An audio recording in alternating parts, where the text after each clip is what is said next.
Assalamualaikum, selamat datang kembali di Guru Gembel Channel. Beberapa tahun yang lalu, seorang profesor di Amerika Serikat nge-tweet yang isinya adalah mempertanyakan sampai sejauh mana kontribusi orang-orang Islam dewasa ini terhadap perkembangan ilmu pengetahuan dan teknologi. Dulu, kata dia, dulu orang-orang Islam itu memberikan banyak sekali sumbangsi terhadap peradaban. Kita sekarang tidak banyak bisa melakukan sesuatu kalau tanpa bantuan dari orang-orang Islam di zaman dulu. Tetapi sekarang, 2 miliar populasi umat muslim di seluruh dunia ternyata hanya mampu memberikan sumbangsi selevel dengan satu fakultas di satu universitas di Amerika Serikat. Itu fakta, itu didasarkan pada data. Dan Baraya bisa cek data dimanapun juga tentang hal ini. Baraya akan menemukan hal-hal yang kurang lebih serupa dengan fenomena yang disampaikan oleh Pak Profesor tadi itu. Nah, tetapi alih-alih kita berpikir dan berintrospeksi diri tentang kenapa kita menjadi seperti ini dan kemudian mencari dan menemukan solusinya, kita malah menghujat habis-habisan Pak Profesor tadi itu. Si Profesor tadi itu di tweetnya langsung dihujat, dijelek-jelekan, dasar fasis, dasar rasis, dasar anti agama dan sebagainya dan sebagainya. Sebenarnya yang jadi masalah itu adalah umat muslimnya. Ketika dihadapkan pada satu otokritik terkait dengan peradaban, mereka seharusnya sadar diri dan kemudian berkontemplasi, kemudian mereka menemukan solusi, bukan malah menghujat pihak-pihak yang sejak saat itu dianggap sebagai musuh mereka. Saya katakan begini Baraya, bahwa orang-orang Islam zaman sekarang itu punya penyakit, punya masalah, yaitu mereka seringkali menjadi musyrik dengan mengasosiasikan diri mereka dengan agama atau mengasosiasikan diri mereka itu dengan Tuhan.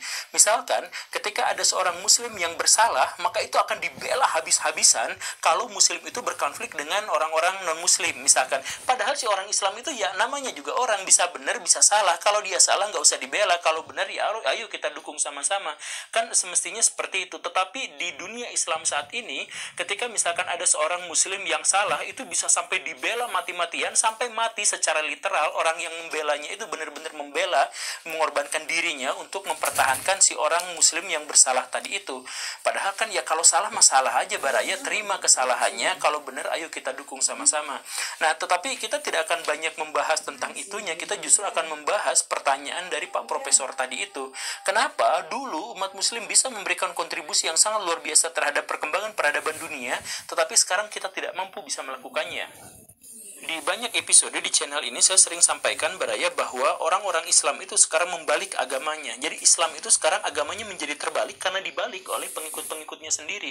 Misalkan gagasan awal Islam itu adalah Islam sebagai agama cinta kasih, tetapi pengikutnya sekarang bikin rusuh di mana-mana. Kemudian Islam itu landasan awalnya itu adalah rasional, tetapi entah bagaimana pengikutnya sekarang emosional semuanya di mana-mana. Demonya teriak-teriak dan lain sebagainya lah yang kasar-kasar seperti itu. Nah, kenapa bisa sampai dibalik seperti itu?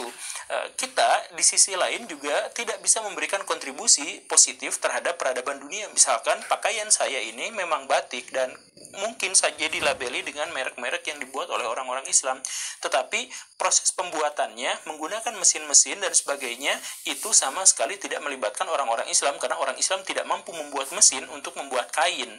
Apalagi soal gadget, apalagi soal ekonomi dunia, apalagi soal pemerintahan tata global dan sebagainya. Umat muslim tidak terlibat dalam hal itu karena tidak bisa melakukannya.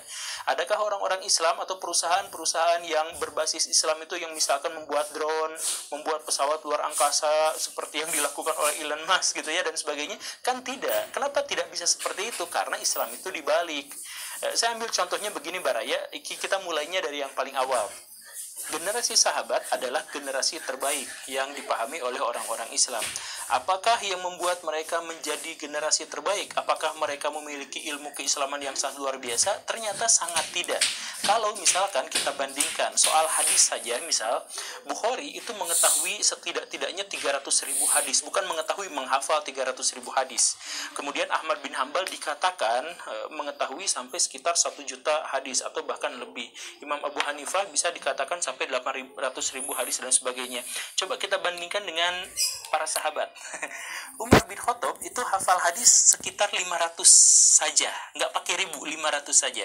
Abu Bakar 300 sampai 500-an, Ali sekitar 1000. Itu pun 1000 itu kalau sudah dicampur-campurkan dengan hadis-hadis yang dibawakan oleh orang-orang Syiah. Utsman sekitar 600-an hadis. Jadi jumlahnya jauh lebih sedikit. Kenapa para sahabat jumlah pengetahuan tentang Islamnya jauh lebih sedikit, tetapi mereka dianggap sebagai generasi terbaik? Kita juga misalkan mengetahui bahwa soal Al-Quran aja, semua imam mazhab itu hafal Quran di luar kepala. Tetapi di antara generasi sahabat yang hafal Quran itu tidak banyak. 4 orang Abdullah, Abdullah bin Umar, Abdullah bin Mas'ud, ya, Abdullah bin Abbas, Abdullah bin Amr itu lah hafal Quran. Abdullah bin Amr mungkin tidak hafal Quran, tapi dia mencatatnya. Ali hafal Quran, Utsman hafal Quran. Tetapi selain itu kita tidak mengetahui ada sahabat yang hafal Quran. Abu Bakar, Umar itu tidak hafal Al-Quran. Abu Darda, Aisyah, Zubair, Thalhah dan sebagainya itu tidak hafal Quran. Nah, tetapi kenapa mereka dianggap sebagai generasi terbaik? Karena yang paling penting di antara mereka semua adalah mereka bukan penghafal, tetapi mereka pelaksana. Jadi yang membuat mereka utama itu adalah setiap satu ayat turun kepada mereka, maka mereka akan menjalankannya. Sami'na wa ata'na, datang ayat mereka langsung terima apa adanya tanpa membantah dan sebagainya. Nah, inilah yang membuat mereka adalah generasi terbaik di dunia Islam. Sedangkan orang-orang Islam zaman sekarang justru malah dibalik. Yang ditekankannya itu adalah hafalan, tetapi pelaksanaannya tidak. Bagaimana ceritanya? Begini Baraya, kalau Baraya hafal 10 ayat di dalam Al-Quran, kemudian Baraya hanya sanggup melaksanakan 1 ayat, maka mungkin yang 9 ayat ini akan menjadikan Baraya dosa. Karena Baraya mengetahuinya tetapi tidak mengamalkannya. Nah, sekarang dibalik. Orang-orang Islam dipaksa untuk menghafal Al-Quran, menghafal hadis, ilmu fikih dan sebagainya, tetapi mereka tidak menerapkannya. Makanya Baraya lihat, datang ke sekolah-sekolah Islam, datang ke pesantren-pesantren, ikut pengajiannya, ikut sekolahnya. Di situ ada bab toharoh, bab bebersih. Kan di dalam Islam itu ada bab khusus tentang bebersih, bersih-bersih, membersihkan diri dan lingkungan dan sebagainya. Ada babnya khusus. Tetapi ketika dibacakan itu, ketika guru-guru menerangkan tentang itu, sampah-sampah berserakan di kelas. Cirian, tandai. Yang saya katakan itu pasti benar. Menjadi fenomena di dunia Islam. Jadi orang-orang Islam itu menghafal. Bab ini dihafal, bab ini dihafal, bab ini dihafal. Tetapi tidak ada yang mau mengerjakannya. Seandainya saja orang-orang Islam mau menerapkan 1 ajaran Islam aja, misalkan tentang kebersihan, misalkan 1 aja, maka orang-orang Islam pasti akan memenuhi dunia ini dengan kebersihan. Pasti mereka akan berjuang habis-habisan dalam upaya untuk menciptakan teknologi ramah lingkungan. Mereka akan habis-habisan dalam upaya untuk mengurangi polusi dan lain sebagainya. Karena ada bab khusus di dalam dunia Islam tentang kebersihan, tentang memelihara kebersihan. Tetapi kan umat Islam tidak mau melaksanakan itu. Sehingga apa? Negara-negara Muslim pada umumnya kotor. Tandai saja Baraya datang ke Eropa, misalkan ke Prancis, ke Inggris dan sebagainya, yang katanya bukan negara-negara Muslim, itu Baraya tidak akan bisa menemukan sampah. Tetapi sekarang Baraya datanglah ke wilayah yang populasi Muslimnya banyak, di Arab Saudi, di Indonesia dan sebagainya. Baraya akan menemukan banyak sekali sampah. Kenapa seperti itu? Padahal orang-orang Islam itu hafal betul dalilnya, tetapi mereka tidak mau melaksanakan itu. Bahkan kemarin misalkan di Indonesia ada sebuah organisasi atau perkumpulan yang punya target akan mencetak sekian juta penghafal Quran. Baraya di Indonesia itu yang menghafal Quran itu 30.000 orang. Udah sangat banyak. Yang jadi masalah itu adalah pelaksananya. Pelaksananya siapa di Indonesia? Kan itu. Kenapa tidak ada di Indonesia itu orang-orang yang berjuang untuk melaksanakan Quran? Semuanya menghafal. Dan bahkan yang melaksanakan Quran itu dilarang.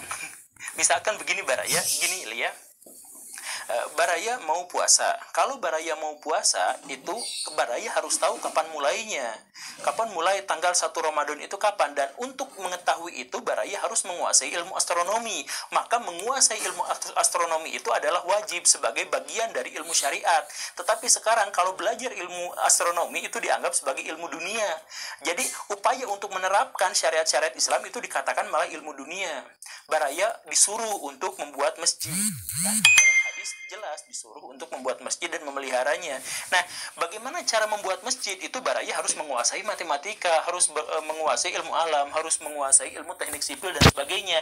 Nah, sekarang ketika mau belajar matematika, nggak usah belajar matematika, itu nggak akan membawa baraya masuk ke sorga kan, dan sebagainya. Jadi ada ustadz-ustadz yang malah melarang untuk mempelajari matematika, padahal itu adalah cara untuk menjalankan syariat Islam. Di dalam Al-Quran, baraya disuruh untuk memikirkan tanda-tanda kekuasaan Tuhan.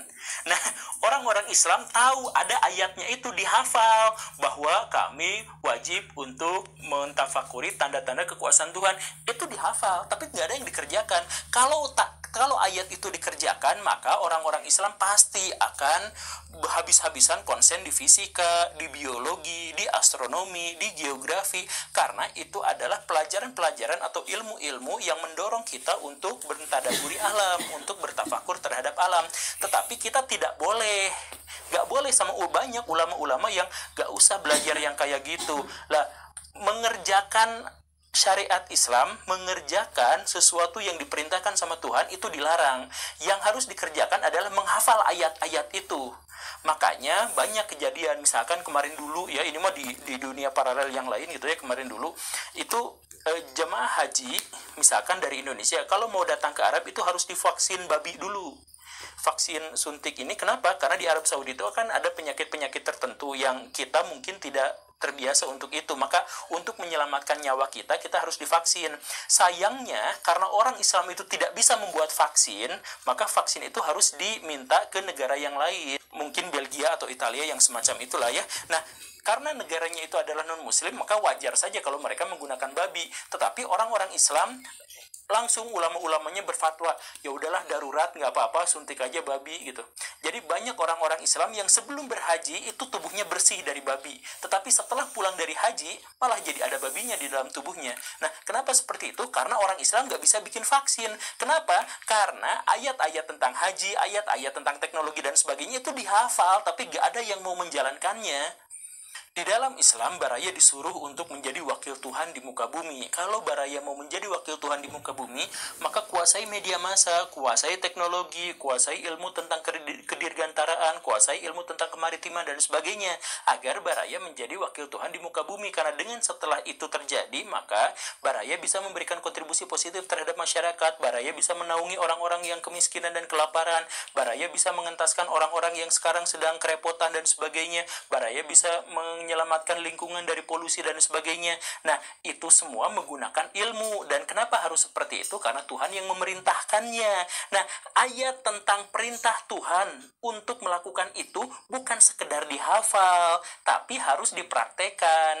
Baraya di dalam Al-Quran, misalkan ada kata-kata bahwa baraya itu akan menjadi pendusta agama kalau baraya tidak berkontribusi terhadap pengentasan kemiskinan. Nah, ayat itu bukan hanya dihafal, tapi itu direnungkan lalu dilaksanakan, bahwa sebisa mungkin baraya harus menciptakan ilmu ekonomi yang sebaik-baiknya, memahami ilmu ekonomi yang sebaik-baiknya, agar baraya bisa mengentaskan orang-orang dari kemiskinan, agar baraya bisa memberikan bantuan yang sangat signifikan terhadap orang-orang miskin. Bukan hanya memberikan bantuan sehari itu saja, tapi menciptakan sebuah sistem ekonomi yang sangat baik.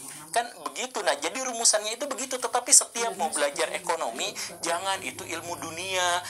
Yang lebih penting adalah fa'ala yafilu fi'lan, doroba yadribu dramben. Yang diajarkannya yang seperti itu. Lebih anehnya lagi adalah bahwa ketika belajar matematika dianggap salah, ketika belajar fisika itu dianggap ilmu dunia dan sebagainya, yang harus dipelajari adalah ilmu fikih. Ilmu fikihnya ilmu yang salah. Jadi barangnya begini ceritanya ya. Ilmu fikih itu dalam sejarah manapun, itu generasi sahabat, generasi tabi'in, generasi tabi'ut tabi'in, generasi imam mazhab dan sebagainya, itu fikih yang dimaksud itu adalah bagaimana caranya mengimplementasikan ajaran-ajaran di dalam Islam secara teknis dan praktis dalam kehidupan keseharian. Itulah yang namanya fikih. Begitu. Nah, jadi ada Quran, ada sunnah, tetapi dalam implementasi hari ini itu bagaimana menerapkannya, ini itulah yang namanya fikih. Nah, yang dilakukan oleh orang-orang Islam zaman sekarang itu bukan belajar fikih. Yang dilakukan adalah fikih imam mazhab anu, dihafalin. Jadi coba Baraya cari yang dimaksud dengan imam fikih zaman sekarang itu adalah orang yang mengetahui perbedaan pendapat antara imam-imam mazhab dan mengetahui persamaan di antara imam-imam mazhab dan mengetahui ijma di antara mereka dan sebagainya. Bukan mempelajari fikih yang sesungguhnya sangat konstruktif. Kalau soal penerapan, kalau soal pelaksanaan, kalau soal mengamalkan, orang-orang Islam nggak mau.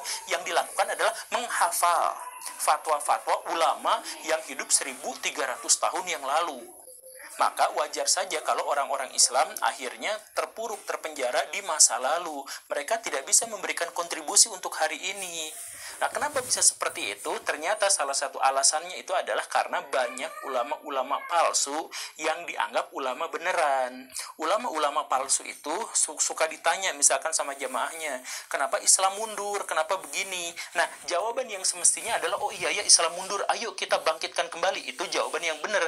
Tapi jawaban dari ulama-ulama palsu, si ulama-ulama itu berpikir bahwa, iya ya kan saya juga tidak memberikan kontribusi terhadap dunia.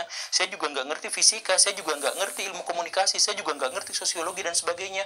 Oh, lalu bilang sama jamaahnya, ngapain belajar yang kayak gitu, itu mah nggak akan bawa ke akhirat. Jadi sebenarnya kata-kata itu adalah tameng untuk menyelamatkan harga dirinya, harga diri dari ulama palsu itu, yang egonya tinggi itu.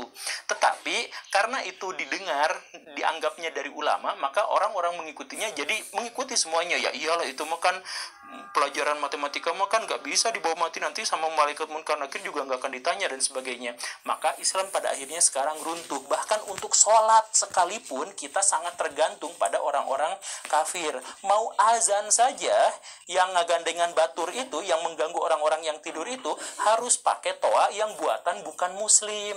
Bikin Masjidil Haram pun kita menggunakan teknologi non muslim. Iya kan, seperti itu. Kita melakukan ini itu seluruhnya tergantung pada orang-orang non muslim. Tetapi di sisi lain kita teriak-teriak kafir dan sebagainya. Kan jadi gak tahu diri. Makanya ya saya bukan menyalahkan sepenuhnya. Saya ngajak Baraya untuk mari kita berkontribusi terhadap peradaban dunia, karena itulah yang diperintahkan oleh Allah. Itulah yang diperintahkan di dalam Al-Quran. Jadi semua dalil-dalil itu bukan hanya dihafal. Yang paling harus itu adalah difahami kemudian dilaksanakan. Sebab kata Nabi, ada kriteria orang-orang atau sekelompok orang yang disebut sebagai anjing-anjing neraka. Mereka itu hafal Quran hanya sampai di lisan saja. Jadi kalau ada orang yang hafal Quran sampai di lisan saja tapi dia tidak memahaminya dan dia tidak mengamalkannya, maka mereka itu dosanya jauh lebih besar, bahkan disebut sebagai anjing-anjing neraka. Saya harap sih Baraya tidak termasuk yang seperti itu, dan jangan, amit-amit jangan yang seperti itu. Dan karena itu marilah kita sekarang menjalankan syariat Islam dengan cara berjihad, mengeluarkan seluruh potensi yang ada pada diri kita untuk melaksanakan apa yang diperintahkan di dalam Al-Quran dan Sunnah. Baik Baraya, itu saja ya. Semoga tidak ada yang tersinggung. Terima kasih karena sudah menyimak. Saya Guru Gembul. Assalamualaikum warahmatullahi wabarakatuh.